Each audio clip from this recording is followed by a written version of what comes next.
Swastiastu, Ida Pandita. Swastiastu Dayu. Punapi gatra niki? Becek, hanya suara yang parau. Kenapa parau? Karena kita modal cuma di suara.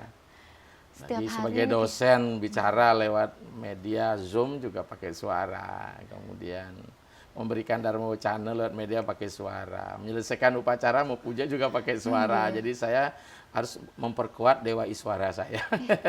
Jadi benar nih Kak Ida, tiang wau mengikuti Ida Nyerya Serawana. Jadi tiang dengar lantunannya merdu. Tiang hanyut di sana. Tiang dengar, oh mungkin niki Ida memang benar-benar melaksanakan pranayama seperti ini kan pengaturan napas. Tapi suaranya semoga tetap bagus nggih Ida. Terima kasih Dayu. Karena umat sangat membutuhkan. Karena kita harus berguna bagi yang lain, bukan untuk diri kita saja. Patut. Ida nak lingsir, kita sangat tertarik niki selama niki tiang sendiri, tiang pribadi jujur sangat ngefan nggih. Terima kasih. Dumun sering nonton TV, salah satu dari Pendharma Wacana yang tiang idolakan nikah Ida nak lingsir, Ida Pandita. Ya senang sekali saat niki bisa langsung bertemu. Kita ingin menggali profil Ida, mungkin bisa menjadi gambaran apa sih baik buruk. Jadi kita yang menonton, yang menyaksikan bisa tahu bahwa mungkin hidup ini tidak selalu berjalan mulus, ada suka duka yang dilalui. Kenten Ida. Mungkin Ida bisa bercerita punapi sih perjalanannya dari masa kecil hingga sekarang hingga menjalankan kesulinggihan seperti itu. Terima kasih Dayu. Om Swastiastu. Ya saudara-saudara sahabat Tribunnews dimanapun berada. Ini sangat privasi banget ya. Sangat pribadi. Artinya ingin mengetahui saya siapa. Ya. Kalau saya bertanya pada diri saya, who am I? Siapa saya kan gitu ya. Tapi Anda juga ingin kenal saya. Tapi sebenarnya kalau kita bicara masalah tentang keberadaan, saya selalu berpikir bahwa sesungguhnya sejarahlah yang menjadikan seseorang itu mau berada pada tingkat kemajuan maupun kemunduran. Jadi sejarah itu penting. Maka apa kata Bung Karno, kita jangan lupa pada sejarah, jangan lupa pada jas merah. Minimal sejarah diri kita pribadi. Kita sering mengingkari sejarah, kemudian kita memotong sejarah itu, ya kan? Demi kepentingan diri kita. Jadi kita sejarah ini harus diungkap secara jujur. Ini penting sekali saudara dimanapun berada. Sejarah itu adalah sebagai satu bagian yang membentuk kejadian kita, mengkonstruksi kita hari ini. Baiklah, kalau memang dari seperti itu, tapi tidak ada maksud saya untuk membesarkan diri saya, karena saya bukan siapa-siapa. Ya, sama kata Shakespeare, apalah arti sebuah nama? Apalah arti seorang Ida Pandita ini? Yang mungkin dikatakan sulungih milenial begitu ya. Ya karena kebetulan saya memang usia saya memang masih muda. Banyak yang ingin tahu Ida. Ya banyak yang ingin tahu. Saya cerita dari kelahiran saya walaupun saya tidak tahu kapan saya dilahirkan. Nah, ini cerita orang tua. Saya tepat dilahirkan berdasarkan penanggal Masehi itu 5 Mei 1966. Ya. Kalau hitungan GMT saya lahir hari Kamis. Tapi perhitungan dedauhan menurut Bali saya lahir hari Rabu, Umanis. Tepatnya pada Uku Wraspati Paing, kalau penanggal Masehi Perang Bakat. Nah, tapi karena saya lahirnya itu sekitar jam, kata ibu saya tanya itu adalah jam 3.15 dini hari saya lahir. Di sebuah rumah sakit, kebetulan ibu adalah karyawan rendahan, PNS rendahan, di Rumah Sakit Angkatan Darat, tepatnya di PB Sudirman. Di Sudirman. Daerah Sadir Rumah Sakit Angkatan Darat. Jadi saya lahir di situ dibantu oleh seorang bidan yang bernama Ibu Mekto, orang Jawa. Nah, konon dalam sejarah kelahiran saya adalah anak yang beda dari anak kelahiran yang lain. Satu, usia kandungan ibu saya memasuki 11 bulan baru saya lahir. Wah, Niko sudah lewatnya. Sudah lewat, expired mestinya saya ini. Nah, itu ya. Kemudian begitu lahir, konon saya tidak menangis. Itu pasti sudah takut sebenarnya sebagai orang tua. Ya takut, jangan-jangan nih kolok jadinya kan. Sampai katanya tubuh saya dibalik ya. Kemudian kepala di bawah, pantat kaki di atas. Pantat saya katanya ditepuk. Piye dong le, nangis le gitu kan. Ini cerita ibu saya memang ingin menggali itu. Ya. Nah, kemudian reaksinya nih, Pak? akhirnya sejam kemudian baru saya menangis. Padahal menurut kepercayaan kita ketika orang dia lahir menangis itulah dia sebenarnya sengsara kan itu. Karena tangis itu kan sengsara, tapi ada juga tangis bahagia kan. Nah, itu. Nah, di sini kemudian secara psikologis ya menangis itu kan secara organ tubuh dia bahwa orang menangis itu kenapa baru lahir menangis? Karena ada organ yang bergerak. Kaget, dihentakan untuk bekerja, jantung mulai bekerja, paru-paru kan. Ketika di dalam kan enak aja menerima seperti bertapa ada di dalam ya. Mungkin itu. Atau saya melanjutkan tapa saya lagi dia diem gitu. Tapi sekarang ada banyak bicara kan. Nah, ini.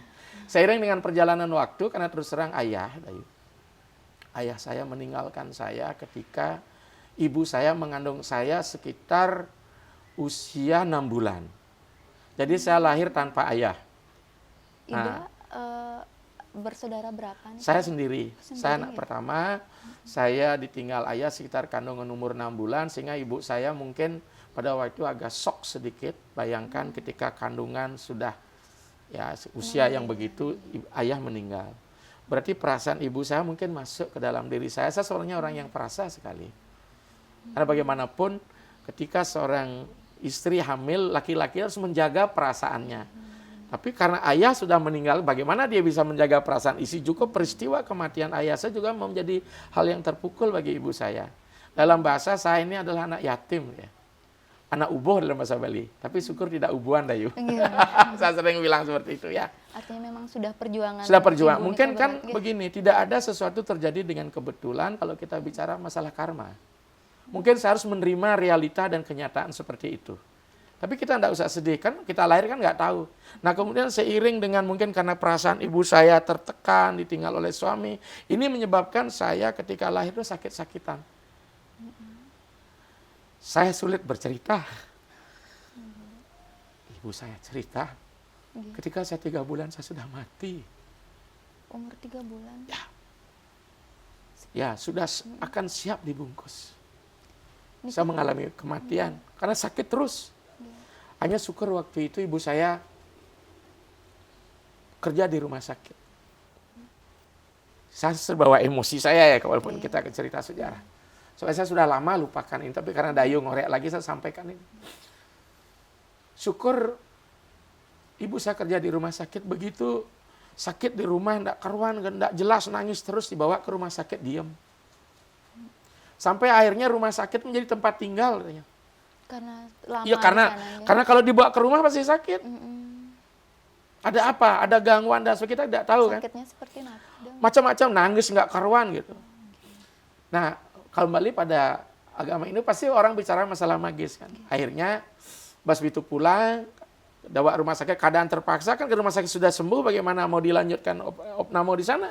Dibawa pulang, pas itulah menjelang 3 bulan itu saya memang dibesarkan, dilahirkan di Denpasar kan, kita lahir di asli dari lebih sakit. Apa sebabnya? Satu kan gitu dia sakit-sakitan itu karena memang yang reinkarnasi pada saya sama sekali tidak mau dibuatkan upacara di Denpasar, harus pulang ke rumah. Bayangkan Gianyar dulu dari kota itu naik bus dari Denpasar, kemudian berhenti di Gianyar, jalan kaki ke selatan 4 kilo nih, panas bukan main. Sehingga kan itu nggak mungkin dilakukan, dibuatkan dia pasti sakit lagi. Akhirnya puncaknya itulah saya mengalami mati suri konon. Di umur 3 bulan? 3 bulan lebih sedikit akan menjelang itu. Kemudian ya dulu kan kalau dokter sudah menyerah, tidak ada sakit secara medis kan seperti itu. Akhirnya kan tanya ke paranormal. Nah, akhirnya saat kondisi saya yang koma begitu, katanya dibuatkan lampu sentir ya. Lampu sentir ya seperti linting itu berisi minyak ya, lilin tradisional Bali ya, itu dipertahankan 30 menit. Kalau lampu ini mati, bahwa anak ini tidak akan selamat, dia akan pulang langsung ke sana. Karena mungkin kan koma ini antara ya dan tidak. Ini sisa-sisa kematian lah, ibaratkan kipas angin, kita stop kontak, kita lepas, kan dia masih berputar kan, berarti sisa-sisa hidup. Ternyata lilin itu berkelanjutan hidup. Hiduplah saya. Sampai seperti saat ini. Kemudian ada pesan waktu itu dari Mangkudikse namanya itu. Kalau nggak salah dari Singaraja, tinggal di Denpasar. Itu saya dikisahkan sama ibu saya. Makanya saya sudah kurus, tidak lebih kata sebesar mentimun tubuh saya. Tinggal digulung udah bawa mayit sudah. Nah, dia cerita anak ini akan panjang umur, gitu pisan itu. Dari wangsit ketika dia menurunkan roh itu, anak ini akan panjang umur, kemudian dia akan dikenal oleh masyarakat ramai. Mungkin inilah sekarang saya dikenal. Nah, dan dia akan membawa satu pola pikiran yang memang orang lain akan terperanjat. Karena kebetulan saya membawa bekal lahir yang berbeda, Dayu. Ruas kelingking saya tidak 3 tapi 4, gitu ya. Kedua-duanya ya. Ya. Ini orang kecil, saya orang kecil, tak ada siapa-siapa. Nah, seiring dengan pertumbuhan ini, bagaimanapun seorang wanita yang single parent, di tahun 72 ibu saya menikah. Tapi ibu saya konsisten waktu itu ya dengan calon suaminya. Beliau mau menikah asalkan saya bisa ikut bersama beliau. Jadi bekal aset ibu saya menikahlah saya. Karena ayah saya sangat dicintai oleh ibu saya, jadi beliau ingin melanjutkan cintanya pada saya untuk membesarkan saya. Sehingga dari aspek perusahaan dari Gianyar meminta saya untuk dicari ke Denpasar, diajak pulang. Ayah tiri juga sepakat membesarkan saya. Walaupun dengan penuh kesederhanaan. Dia waktu itu tahun 70-an penuh ya. Habis situasi paceklik, kita kan baru aja mau masuk ke 90. Kondisi kita agak membaik lah ekonomi Bali. Tumbuhlah saya jadi pribadi sehingga karena situasi waktu itu saya justru 8 tahun baru saya kelas 1. Jadi sebelum sekolah, misalnya saya ingat ya di Mama Leon yang ada di Renon itu kita tinggal sempat di Sangla. Di situ saya buruh, belum sekolah. Membersihkan kangkung itu di Mama Leon itu, di sebelah timurnya Matahari itu. Dulu tuh semua ladang kangkung itu, kebun kangkung itu ke selatan. Nanti itu saya sekolah saya, setelah itu tinggal di Sesetan, sekolah di Sanglah di SD 12. Nah, di sela-sela itu saya tidak hanya sekolah saja, saya membantu sepupunya ibu. Kelas 4 saya sudah membantu cari bahasa Balinya itu wot pesak itu. Apa namanya ya? Ketak. Gabah. Bukan, wot pesak itu kulitnya ini beras. beras. Apa namanya? Sekam ya, waktu saya ingat sekam. Ya ini babi guling rebo ini juga saya punya ini. Bahkan hampir waktu itu beratnya sekam itu melampaui tubuh saya sehingga gerobak itu menaikkan saya ini. Ya, dari situ saya harus mengubah diri saya tidak bisa menuntut banyak dengan ibu saya, dengan ayah karena di sini adalah ayah tiri, ibu saya juga sudah menjadi milik orang lain. Saya semua memendam keinginan saya semua di dalam. Padahal kan masih usia yang sangat muda. Dan saya di SD itu tidak ada bekal untuk sekolah. Dulu sawah yang ada di PB Sudirman yang di sebelah utaranya belum jalan besar di SMA 2 itu ada namanya lorong kecil Kekalen. Di situ saya minum air sawah ketika saya haus. Syukur pestisida, kalau itu udah mati saya. Ya, akhirnya bagaimana cara sambil saya sekolah, sambil saya jualan es, tapi di bawah kantin sekolah. Itu saya kumpulkan. Saya nggak punya cita-cita apa. Yang terbayang saat itu. Tidak ada apa, yang penting saya bisa hidup. Paling-paling saya menangis mengapa hidup saya seperti ini. Luar biasa. Seiring dengan waktu, saya SMP 5 Denpasar. Ya sudahlah, saya lalui dengan gembira masa remaja. Setelah itu tamat SMP. Agar kita sebenarnya saya mau masuk SMP, SMA yang layak, nggak bisa. Bukan SMA 1 nggak ada apa. Anak-anak zaman itu kan hampir anak-anak pejabat SMA 1 Denpasar. Saya di SMA 2 adalah SMA yang paling dekat dengan tempat tinggal saya. Saya jalan kaki, saya naik sepeda. Tapi kalau kita kembali pada SD saya sempat jadi anak teladan, sebagainya. SMP juga nilai saya bagus. SMA pun bagus sampai akhirnya waktu itu ada jalur PMDK, saya dapat diundur. Berat. Ya nanti setelah saya SMA kelas 3 sebelum tamat, saya mengalami dejavu yang luar biasa. Ini yang mengubah mindset saya untuk saya masuk ke dunia agama.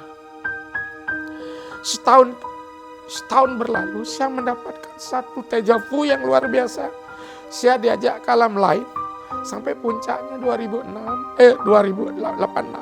Saya dibaptis di alam sana sebagai pendeta. Saya waktu itu meminta sama Tuhan, saya tidak minta yang seperti ini, barang-barang magis.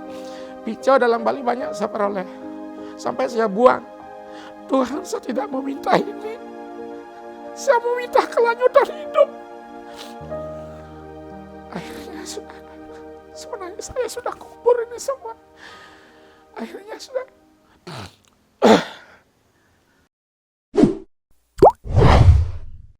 Saya didiksa waktu itu. Setelah tamat, saya dapat PMDK di Udayana.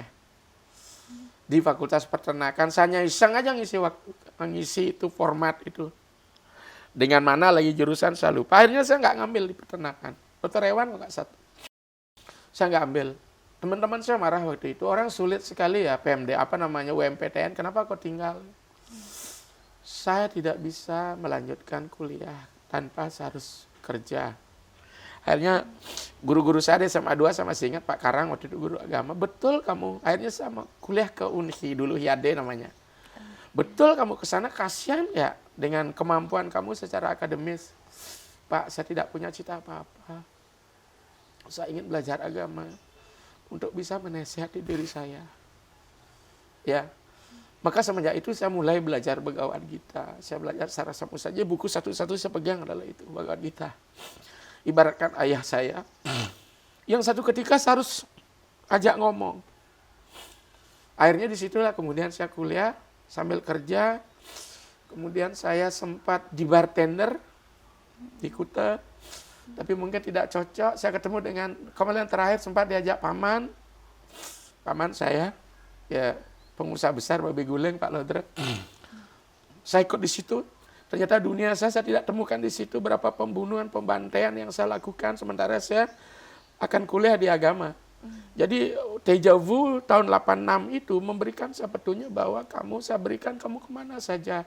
Saya tetap memberikan kamu penjagaan gitu. Alam itu cerita. Apa halusinasi? Saya orang sangat rasional. Walaupun emosional sensitif saya waktu itu saya sudah mulai tinggalkan pelan-pelan. Nanti 20 tahun lagi kamu akan saya panggil. Kamu harus melaksanakan tugas. Sekarang kau boleh kemana saja. Akhirnya saya kuliah IADN di Unhi ya, IAD lama. Saya sambil kerja di bartender sampai di semester 6 saya sudah diberikan satu kepercayaan oleh teman-teman di ngajar di SMA Dharma Weko Pedungan. Sampai akhirnya saya selesai kuliah, saya dapat beasiswa Super Semar di akhir penulisan saya. Kemudian semenjak saya kuliah di semester 3, saya tidak lagi gabung bersama ibu saya dengan ayah tiri saya sudah mandiri. Saya diajak oleh yang lain. Kemudian saya selesai ya dengan nilai yang ya tidak mengecewakan. Ya, kita tidak perlu bangga. Bagi saya nilai angka tidak penting, tapi bagaimana nilai melanjutkan hidup itu yang penting. Karena saya tidak punya siapa-siapa. Akhirnya tahun selesai tamat, saya menjadi kelulusan terbaik. Kemudian ada seorang dosen saya yang melihat potensi saya, tapi ketika saya kuliah, saya sudah tinggalkan masa-masa sedih saya. Kau harus bangkit karena saya sudah kuliah di agama. Kau harus berguna bagi orang lain, ya. Sebagaimanapun kekuranganmu, harus kau dapat mempersembahkan sesuatu sama orang lain. Itu prinsip yang saya bangun. Sehingga waktu itu saya semangat kembali, saya ubah hidup saya. Dengan semangat saya tinggal di Sesetan. Waktu itu kan, kemudian saya jadi ketua pemuda Pancasila. Saya ikut di tim pelemahan desa Pekraman Sesetan. Kemudian saya negesin ke kawin, lomba, MC. Semua saya ikuti di tengah kesibukan saya mengatur waktu ya. Untuk ini. Akhirnya saya belajar, saya tangkil kepada pendeta-pendeta untuk mengklopkan ilmu saya. Ya, saya rajin kepada pendeta. Setelah saya menjelang kuliah akhir mungkin semester 6, semester 7 itu saya rajin ke gereja-gereja, saya kumpulkan literatur. Akhirnya waktu itu entah bagaimana kok saya berpikir saya harus mengangkat Dewa Ganesh dalam skripsi saya. Ganesha itu salah satu putra Siwa. Secara karakter dia adalah dewa wise, kebijaksanaan. Kemudian dari segi fungsi, ya, dialah dewa wigena-gena, dewa pembuka rintangan. Maka saya harus mengangkat ini supaya rintangan hidup saya terbuka. Enggak lagi. Makanya kan sering kan Esa disimpan di aling-aling kan, pintu masuk. Ini membuka rintangan. Tapi secara filosofi, setelah baru saya dapat buku Human Physiology dari Mayasogi, ternyata itu otak sebenarnya. Ganesha simbol otak manusia menjadi polygema. Jadi otak itu harus memang kita berdayakan fungsi kita di otak itu. Makanya saya kuliah, saya belajar selesai di 91, akhir mesti 91.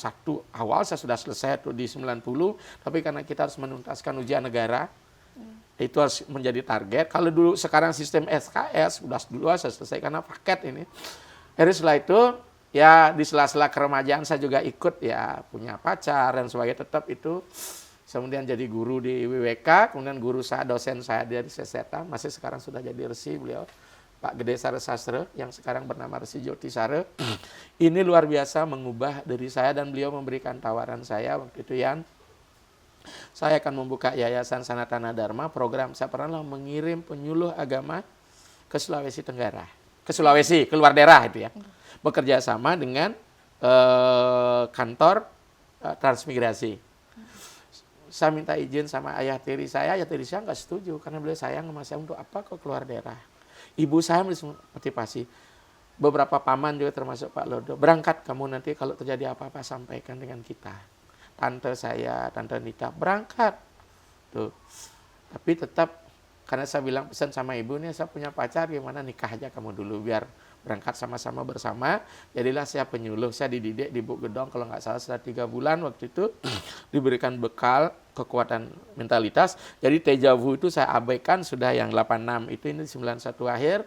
Kemudian 92, saya berangkat setelah saya selesai menikah. Nah, jadi saya berangkat. Itu daerah yang disasar, saya minta bagaimana kalau saya keluar daerah jadi penyuluh, saya masih kontrak. Dengan harapan usai kontrak, inilah dijadikan PNS nanti. Kerjasama dengan Kementerian Agama. Akhirnya, 94 mesti kontrak sudah selesai, memasuki 95 itu, belum ada juga formasi tanda-tanda bahwa akan diangkat, saya sempat ke Jakarta. Nanya itu formasi ada tidak? Akhirnya, formasi tidak ada, malah saya ditawari tinggal di Jakarta oleh Dirjen waktu itu. Saya tidak mau. Saya ingin teruskan pengabdian saya di Sulawesi. Apapun adanya. Kalau memang tidak bisa diangkat PNS, saya sudah bulat tekad saya untuk menjadi petani. Itulah saya ngambil sikap, saya sudah ngoker bibit coklat karena saya dapat pembina di transmigrasi, kemudian dapat lahan, diikutkan warga Trans, jadi setahun hidup saya dijamin oleh Trans, saya bertani, kemudian sama istri juga saya dapat 2 kapling, jadi hampir 4 hektar tuh. Daerah yang saya kunjungi ditempatkan saya di Buton, tepatnya di Kecamatan Lasalimo, namanya Desa Ambuau, ya itu dia di sebelah timur, jadi dekat dengan Wakatobi itu. Kalau sebelah timur kita nyebrang udah Wakatobi, Wanci, Binongko, Kalidupa. Dan kebetulan secara kultur orang Buton itu hampir mirip dengan kita. Syukur tidak ada konflik. Nah, akhirnya kalaupun ada mungkin hanya urusan, kalau keyakinan nggak ada. Di situ saya bertani, ya istri saya adalah salah satu anggota Puri Pemecutan dan Pasar, Anak Agung Alu Ayat Widawati yang teman SMA saya, kemudian kuliah samanya beda fakultas, jadi agama kemasyarakatan, saya di agama kebudayaan. Mungkin kita dari dulu sudah menjadi teman akrab, tapi pacaran sih setelah menjelang kita akan selesai kuliah gitu. Untuk menunjukkan kesempurnaan saya sebagai laki-laki, kan nggak punya pacar, nggak punya selera jadinya. Jangan hidup seperti itu, hanya dekat. Kemudian di situ saya bertani dengan kondisi kekurangan air kalau di musim kemarau. Saya tugas tidak hanya di Buton saja, di Binaan saya hampir keliling di Sulawesi Tenggara. Kebetulan waktu itu alumnus kita sebelumnya sempat terpuruk 2 yang tugasannya gila. Jadi saya dibilang calon-calon gila. Saya bangun suka duka di mana di Trans, karena kita buka daerah baru, saya buat SMP, terus saya buat SD begitu. Jadi saya jadi guru di situ tanpa bayaran apa-apa. Kemudian warga Trans sebelumnya, kemudian ngajar nari di depan di TIC waktu itu, imbalannya apa? Telur ayam, kemudian jadi itulah. Jadi kita siap bekal, jadilah saya warga Buton. tahun 95 akhir, karena didengar Kiprasa sama Parisada, saya belum terangkat waktu itu, saya ditarik ke Kendari. Saya tanya waktu itu, saya ke Kendari, terus saya di mana Pak? Dibuatkanlah saya rumah gubuk papan di pura di Kendari. Disitulah semakin meluas, saya diberikan ngajar di Universitas Halolio sebagai tenaga dosen LB agama. Murid kita hampir ya juga setiap Jumatan ngajar SMA, jam-jam kuliah di kampus yang ngisi. Dan ini saya di tahun 97, usai Mahasabah di Solo ya, saya ikut waktu itu di Mahasabah Solo 96, 97 saya terpilih sebagai salah satu pengurus Parisada Provinsi. Kemudian 98 ya, saya wakil ketua bidang agama, saya punya program untuk ngaben masal. Itulah kemudian nabe saya yang menjadi guru baptis saya di kemudian hari, saya undang ke Sulawesi selama sebulan menyelesaikan itu. Mungkin kita harus melakukan tabungan karma. Persis di 97 akhir ada formasi pengangkatan sebagai PNS. Setelah sedang saya melayani umat keliling, akan melakukan pengabenan massal di 4 kabupaten yang jaraknya ratusan kilometer. Formasinya akhirnya saya katakan, saya lulus dengan nilai memuaskan. Saya bilang, Astungkara, ternyata saya harus berkarma lebih banyak untuk memperoleh ini. Tanpa ini kita akan sombong. Maka saya generasi muda, kalau kita mewarisi sesuatu kemapanan, kita tidak akan mampu mempertahankan. Ya, maka semangat ya membangun, mengkonstruksi modal ini berat sekali. Saya jadi penyuluh, saya keliling. Jadi selain saya juga sudah tahun 94, waktu berangkat juga 92 awal itu saya juga di Winton jadi mangku. 94 saya pendidikan Pinandita. Saya layani umat bukan hanya berceramah, bahkan hal-hal yang belum pernah saya lakukan dan belum boleh di Bali dilakukan, saya lakukan. Sampai saya ngaben, sudah menyelesaikan upacara ngaben, nyukat, pura, melaspas, semua. Jadi saya sudah pegang kleneng itu, bajer itu sejak tahun 92 awal. Itu. Akhirnya di 99 ada pemilu Panwas, pemilu reformasi. Saya di Parisada udah selesai tugas ngaben bersama, saya jadi PNS, saya mewakili umat, saya ikut di tim Panwaslu. Syukur Astungkara apa yang saya lakukan, gaji saya sekian, untuk saya semua ini. Bahkan ketika saya pindah Kendari, saya sorot balik sedikit, gaji di honor di yayasan itu diputus. Akhirnya bagaimana menyambung hidup? Saya tidak mau gentar, melayan umat terus, karena Tuhan tidak akan berbohong. Saya nyeberang laut, Anania Cinta yang tumam ye jana perupa sate tesam nityam biuk tamam yoga kesema bajame. Itu ayat sloka yang saya kuat. Siapa yang memikirkan aku selalu, merenungkan aku selalu, akan kuberikan apa yang mereka tidak punya, dan akan kulindungi apa yang mereka miliki. Jadi saya yakin itu. Saya nyeberang ke Kabaina, saya nyeberang ke Wawonii, saya nyeberang dari Kendari ke Buton waktu itu. Ombak 5 meter udah sahabat saya. Padahal saya tidak bisa berenang. Saya serahkan sama Tuhan. Hari ini pun saya mati Astungkara. Karena saya tidak punya siapa. Tapi saya berpikir pasti anak saya, karena sudah punya anak dengan isi, pasti dia akan bisa melanjutkan hidup saya. Ternyata Tuhan tidak memberikan saya untuk mati. Saya harus berkarma terus. Ya. Akhirnya di 99 itu saya dapat, disitulah Tuhan membalas. Saya diberikan venan, diberikan honor yang layak sebagai Panwas Provinsi. Sehingga saya bisa beli BTN ini. Persiapan untuk pulang. Kemudian tahun 2000, saya dapat tawaran dari Dirjan, waktu Pak Wayan Suwarjaya, almarhum, beliau sudah jadi dewata, sudah swargi lah beliau, menawarkan saya untuk ngambil kuliah S2 di India. Ya, atas restu Kanwil, saya pindah, ya. Proses pindahnya ribet banget. Alasan masa kerja belum 10 tahun lah. Hanya sembahyang saya, Tuhan, saya akan pulang ingin mengabdi lebih luas. Apapun kehendakmu akan saya ikuti. Pulanglah saya 2001, akhir November. November 2001 ke Bali. Saya tempati BTN yang belum selesai ini. Kemudian saya ikut tes TOEFL karena persiapkan India ngambil S2, ternyata tidak ada panggilan. Saya memilih waktu itu di Benares University. Mungkin beasiswa terlalu besar yang dibelikan oleh ICCR, akhirnya tidak terpanggil berdua. Jadi saya kuliah 2002 SMA, S2 saya di sini di kampus, selesai 2004. Kemudian istri saya, ya, pendeta istri melanjutkan menjelang 2005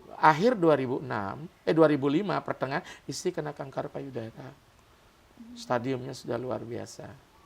Kemudian waktu itu masuk 2006, saya Rugika bermain waktu itu sakit ini gimana ya? Mungkin saya sudah single veteran gitu, karena beliau sudah. Tapi waktu itu kembali guru Nabe saya yang waktu itu kan belum jadi guru Nabe, yang coba ikuti Komedikse gitu. Padahal saya ingin itu 2006 ya. Saya bilang di 2005 itu saya mau mengikuti Dwi Jati dengan catatan istri saya sembuh. Istri saya bisa menyelesaikan S2-nya. Saya bilang begitu kan. Jadi di usia itu saya kan baru 40. Nah, di usia 40 memang dalam syarat diksa itu boleh 40 yang terendah. Tapi saya belum waktu itu Dwi Jati, saya ngambil Bawati, memang begitu di kelompok kami, di keluarga kami di Pasar harus Bawati dulu. Kemudian saya kuliah ini aman, istrinya udah pelan-pelan sembuh. Bahkan ada dejavu dari malam itu diobati dari alam sana ya. Saya bulat tekad saya. Nah kemudian di 2006 itu kembali muncul dejavu yang 20 tahun itu. Jadi siklus 20 tahun, 66 terjadi saya memang kondisi. Jadi betul juga saya kemarin ketemu dengan seorang penasihat spiritual dari Keraton Solo, bahwa siklus 20 tahun itu selalu terjadi terulang. Seorang yang berkuasa cuma maksimal 20 tahun, dinasti 200 tahun. Saya benar juga ya, kalau orang lebih berkuasa dari 20 tahun dia akan diturunkan oleh alam. Pak Karno 45, 65, Pak Harto lebih ya expired. Nah jadi itu, jadi 66, 86, 2006. Sekarang ambil apa yang saya pesankan. Apa saya bicara dengan diri saya sebagai sosok ini, apa memang ada petunjuk alam lain dan saya berguru di alam itu. Akhirnya saya bulatkan tekad, saya yakin. Akhirnya 2008 menjelang itu, saya lagi didatangi, pulang kamu ke rumah kamu, di lahir mana kamu yang terakhir lahir. Saya nggak percaya. Saya bisa gila nih, saya bilang, karena dasar saya IPA. Pola pikir skeptis. Saya ingin buktikan benar apa enggak? Berarti petunjuk ini setelahnya ternyata betul. Saya cari tempat itu, ya di daerah satu Kabupaten Badung. Saya masuk ke sana persis hari itu odalan saya ke sana. Saya ketemu dengan pelinggih yang ada, saya nangis seperti saya rindu sekali tidak pulang. Nangis saya sesegukan, bahkan saya tidak bisa bicara. Seperti kerinduan saya kepada rumah saya. Iya kan? Lokasinya di... Lokasinya ada daerah Tumak Bayo. Di sebuah pertapa namanya Pura Duko. Menjelang itu pun saya diberikan petunjuk, saya adalah seorang pendeta katanya dulu. Seorang dukuh saya. Dan namanya unik sekali. Ampura nih ya, saya harus bongkar, ini namanya dukuh Apuh. Apuh itu berarti kapur. Kapur adalah iswara, iswara adalah siwa. Maka saya konsisten dengan ini ya. Karena tidak mungkin bagi saya terbayang untuk jadi pendeta. Siapa saya? Ya enggak? Jadi siapa saya? Who am I? Ya kan, saya tidak mewarisi modal beras mangkura, berah mangkura. Tapi itu terjadi pada 1400. Kelahiran saya terakhir itu. Sekarang ini 600 tahun baru saya lahir. Kata di situ. Kan gitu dia bilang dari petunjuk. Akhirnya saya masuk. Pura itu belum diapa-apakan. Saya janji nanti setelah Dwi Jati, pasti pura ini kan bisa kok mekarya ngentah gelinggih. Persis setelah saya Dwi Jati, saya sudah bisa ngeloko Palasaraya di 2008, 2009. Pura itu terbangun, direnovasi. Kemudian saya lah yang muput di pura itu. Saya bilang, penyungsung sekalian, saya yakin Anda tidak akan keluarkan dana untuk ini. Betul, dananya punya banyak, bahkan ada SAU habis karya. Ini kebesaran Tuhan kan. Terakhir lagi, cerita kemarin, gak cukup sekitar setahun yang lalu, pemangkunya sakit semua di situ. Bahkan ada yang meninggal. Ditanya, maunya kan di situ ada Punggalan Barong ya. Dari dulu udah kita ketahui Punggalan Barong. Kita inginkan ini Punggalan Barong milik sini apa enggak itu. Akhirnya kan karena sakit begitu, dikiranya Barong ini yang minta metangi. Karena ada tapelnya, karena kecil mungkin untuk ngelawang dulu tuh menjadi sakral begitu. Akhirnya mereka tanya ke paranormal metuun. Ternyata yang kelihatan saya lagi. Sayalah yang punya rumah peseraman di situ. Sekarang saya sudah lahirnya di Gianyar. Dia datang ke sini nangis keluarga itu. Sebelum datang ke sini dia nanya, katanya lagi paranormal, lagi muncul saya. Itu sudah dikenal itu sulingnya itu di media gitu. Dia datang saya senyum aja. Ada apa nih saya bilang. Ida budal ngauhang itu pulang ke sana. Pulangnya bukan ke rumah, pulang ke pura itu. Pulanglah saya ke sana, mulai tenang semua. Habis itu saya bilang saya berikan nasihat semua. Ya, saya tidak nyungsung secara aktif. Itu biarlah masa lalu saya. Persis alamnya sepertinya ada pangkungnya, ada sungai yang melingkar, tempat pertapaan saya masih ada. Ini sebenarnya saya merasa malu menyampaikan ini. Karena ini apa? Jangan sampai kita populer karena latar belakang. Populerlah Anda karena karma Anda. Tapi karma Anda dibentuk oleh latar belakang Anda. Jangan populer karena saya begini, saya begini. Enggak. Itu namanya gua ngadanang raga namanya. Saya ingin uji dulu benar nggak petunjuk di atas itu sama saya. Ya, makanya 2006 saya tidak tahu apa yang terjadi di 2016. 2006 kan, 2026 nanti kan. Kan siklus 20 tahun, apakah saya akan pulang? Tunggu sang waktu nanti mengatur saya. Berarti selesai tugas saya di dunia ini.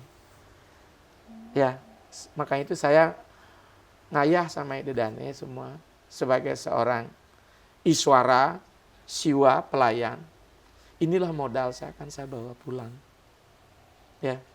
Karena air mengalir untuk menghidupi makhluk-makhluk semua.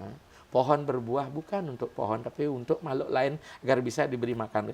Kita lahir bukan untuk diri kita. Selain juga bagaimana kita merawat tubuh untuk bisa kita berbuat sesuatu sama orang lain. Jadi inilah Dayu. Sampai saat ini, kemudian saya karena saya melihat ke jalan milenial, tahun 2010 ya kita setback kembali. Saya kuliah ngambil S3. Bahkan waktu itu pro dan kontra, ngapain lagi kuliah, sudah sulingi berguru sama walake kan. Saya punya prinsip, Sang Hyang Haji Saraswati yang menjadi istadewata bagi semua yang mengejar ilmu pengetahuan, tidak terkecuali walake pun sulingi, tidak didiksa kok Dewi Saraswati. Dia kan bukan Resi Saraswati, Dewi seorang yang cantik. Saya ingin mencari Saraswatinya. Hanya kebetulan casingnya ada pada profesor, guru besar di Undiksa, dan guru besar di UNOD. Saya tidak tabu untuk itu. Karena ini kan mulai, setelah sulingnya mulai memisahkan diri. Ya, maka setelah saya masuk ke media, terima kasih kepada Bali TV juga yang telah ikut membantu saya. Ya, dalam rangka penyebaran bersama ini, tidak bisa saya sampaikan ucapan yang kecuali terima kasih yang sedalam-dalamnya. Sehingga saya bisa melakukan pelayanan di Nusantara ini. Saya tidak pernah menuntut sama umat, saya harus naik Garuda kalau pergi. Yang penting saya bisa di tempat. Andaikan pun umat tidak mampu, saya katakan naik laut pun saya siap. Termasuk ke Sulawesi nanti. Kalau situasi bandara nggak bisa lewat laut dengan Dobon Solo, dengan Rinjani, saya oke. Ya, dengan Lion. Oke, walaupun kita sering juga ngadat dan sebagainya, saya ditinggal pesawat. Saya lakukan dengan senang hati, saya dijemput di lokasi yang penting layak saja. Tidak nuntut mobil ini harus pakai mobil, tidak. Jadi inilah saudara, saya menempatkan diri saya sebagai pelayan, bukan sebagai kaum borjuis. Tapi saya bukan budak. Budak tidak punya harga diri karena dia sudah dibeli dan sudah tergadai. Jadilah kita pelayan. Itulah arti dari seorang sewanam. Ya, seorang sewanam adalah melakukan pelayanan. Tapi kan beda. Pelayanan seorang pendeta beda dengan pelayanan walake. Marilah kita menjadi pelayan-pelayan orang lain, saudara. Maka saya expert mempertahankan budaya saya, tapi saya tidak akan menjustis karena keyakinlah sebuah pilihan bagi kita semua. Hanya muaranya kita sebagai apa. Saya kira demikian sampai akhir ini, ya. Jadi kita, saudara ada Dayu lagi tanyakan? Ida artinya mungkin iki kesibukannya Ida napi mantan sebagai seorang spiritual Ida kan menjelaskan bahwa Ida adalah pelayan umat seperti ini dan kita pun sangat merasakan begitu mudahnya komunikasi dengan saya. Komunikasi dengan Ida. Jadi orang-orang anak-anak muda mungkin berpikir bahwa ketika datang ke suatu gereja cukup sulit komunikasinya. Ternyata Ida sangat milenial dan sangat mudah bagi kami untuk mendapat pengetahuan. Ya. Tapi ruang dan waktu, zaman harus kita pikirkan agar kita bisa beradjustment, beradaptasi. Pola-pola tradisional, primordial, konservatif, feodalisme, ini pesan saya. Sekarang ini akan dijauhi. Ya, ketika kita menjadi pendeta, ketika kita care macam saya dengan Dayu, bukan berarti kita meninggalkan sesana kita sebagai seorang wiku. Saya masih ingat ketika Pandawa dalam kondisi kebiasaan penderitaan, Resi Wyasa datang tanpa diundang untuk memberikan nasihat.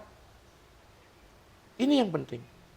Maka kalau kita tetap menjaga kewibawaan kita, umat kita lari. Maka inilah salah satu ya umat kita, generasi muda mencari pelarian ke pola-pola beragama yang lebih mudah. Ini yang menjadi satu. Ya, ini Dayu. Ya, maka dengan demikian kesibukan saya, satu, saya masih mengajar DS1 di Universitas Gusti Bagus Sugriwo, saya jadi IHDN Denpasar. Kemudian saya sempat di Ombes S3, program pasca sarjana. Sekarang saya ditempatkan di S2 di kajian teologi Brahma Widya, dan saya punya maksud untuk akan segera mengambil pensiun dini. Ya, mungkin usai Covid, karena pejabat di kantor kan situasi ini memang tidak maksimal hadir. Saya sudah bilang kemarin, sampaikan sama biro, saya akan mengambil pensiun dini biar saya fokus menjadi gurunya umat. Dan sekarang mulai 2019 saya sudah membaptis anak, salah satu anak dikse saya ada di Serang, Banten. Yang kedua nanti di Buleleng, yang ketiga ada di Nusa. Dan masih banyak. Saya ingin ngopeni, bahasa Jawa itu memberikan nafkah keilmuan saya kepada anak-anak di desa dan kepada masyarakat. Biar saya tidak terikat lagi dengan sistem birokrasi kepemerintahan. Karena sebenarnya beliau, Tuhan telah memberikan sesuatu yang luar biasa, anugerah baik materi kepada saya, kemudian kemuliaan bagi saya. Ya, saya ini bukan siapa-siapa, who am I, siapakah saya bukan siapa-siapa. Tapi ternyata kalau memang bisa bermanfaat bagi semua orang, jangan sampai saya ini begini, tapi justru tidak bermanfaat bagi orang lain. Ini bagi prinsip saya. Mungkin nanti setelah semua saya lepaskan anak-anak didik saya di aspek diksa, sudah jadi nabe begitu, saya pasti akan mengambil aktivitas ke jero. Saya masuk hutan belantara, pikir saya ingin melaksanakan konsep Wanaprasta di wilayah kependetaan pula. Saya akan istirahat sementara anak Astungkara ya sudah sekarang sudah jadi dosen, meneruskan tradisi kasewan ini. Saya katakan, saya tidak mengatakan griya, kok sekarang ada pelecehan terhadap griya. Ya, walaupun itu rumah pendeta, kasewan ini. Karena saya konsisten memegang ajaran Siwasidanta. Ya, tapi butuh tahu dengan ajaran yang lain. Sehingga kita menyandingkan ajaran, tapi saya tetap kukuh. Ya, kukuh bukan berarti menjelekkan paham lain. Sedangkan lagi booming banget nih, viral tentang dialektika, tentang aliran-aliran yang ada di Bali. Jadi demikian, saya sebagai Siwa, dan ini jelas ya, jadi 86, 66, 86, 2006, 2026 kita tunggu umur kayak apa. Kalau kita panjang umur, Dayu masih bisa ketemu saya, kalau enggak saya sudah pulang waktu itu. Saya kira demikian ya, sahabat Tribuners dimanapun berada, saya bukan siapa-siapa, mudah-mudahan ini menjadi motivasi bagi kita. Setiap orang adalah membawa misinya bagi kehidupannya. Melalui apa misi? Melalui karma. Karma lah mengarsiteki kehidupan kita. Karma yang membebaskan kita, karma pula yang mengikat kita. Niskama karma, lakukan kerja-kerja.